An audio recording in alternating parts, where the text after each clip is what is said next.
you know, I think one of the most important pieces for me always has been about self-reflexive practice, right? It's like, which is a never-ending process. And that we come to doing this work at various different times in our life, right? Like when I talk about self-reflexivity, I'm really interested in sort of engaging with my own sense of internalized oppression, right? And I think when I say that, this time off has sort of given me that opportunity to sit back, lean back, and really let me do the work. Because we always keep saying you have to know yourself, right?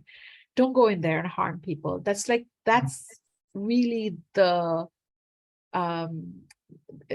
do no harm is like the most fundamental part of the work that we do. So self-reflective practice is not easy, because sometimes what happens is we feel like we've done it all. Like, I got a PhD, in race, class, gender studies, right? So I know it. But I think on an everyday level, in engagement with different people, a lot emerges. And we don't have the time to sift through everything.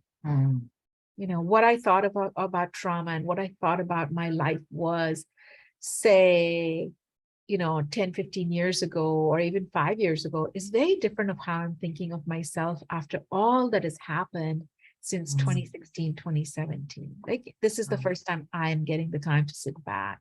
I'm also thinking about how and what, so I feel like I'm at a place where I'm sort of re-engaging with my own heritage, my own spirituality. I was raised as a Sikh woman, and I have part of my pushing back on a lot of Sikhism was the ideas that constrained me, right? But I'm going back to, again, sort of reevaluate these ideas and really think about what are these embodied aspects of my own self? What is that trauma that has helped me to survive, right? How does revisiting that trauma, it's like trauma is in a way a survival skill. We're no longer thinking of trauma as something bad or trauma as something that needs to be healed. It really is about the somatics.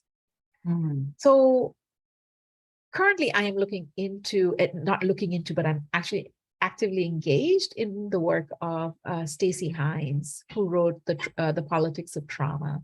She really looks at trauma from a place of safety, belonging, and a sense of integrity, right? Like, what are these three pieces? Dignity is what she calls it. So what does safety, belonging, and dignity have to do? And how have we embodied these practices from a place of trauma that have become survival skills? So that's the work I am doing right now. So with that said, what is my advice to your students is that this work is never ending. It's not something that you get an education and you leave. So think of art therapy education. Think about all the different elements that you are engaging in, whatever your interests may be, right? Whatever the theories that interest you may be, think of what you're learning at this point and how you're reflecting. Like, how do you bring critical inquiry to it? And I also like to think of art therapy as a living pedagogy, right? As a living practice. That what you learn is not something that is only your professional identity, but it is also your everyday life. So I like to think about every aspect of my life from this idea of living inquiry. Like, whether it is my gardening or whether it's my, growing vegetables or whatever little I do, I think I have to keep it as a part of the flow of everything, and art therapy is part of that. But a lot of my knowledge base comes from the education I have had, right?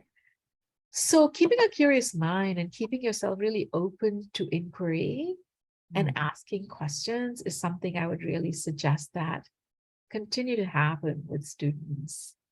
That is the richness of our lives. I mean, I just feel like what what art making brings to us, like what I spoke about earlier on, this idea of loving attention, right? The repetition, the the problem solving that happens through engagement with art materials is so critical to how we understand the world, how we understand ourselves, and to continue to engage in that, not just during your time as in your education here at school, but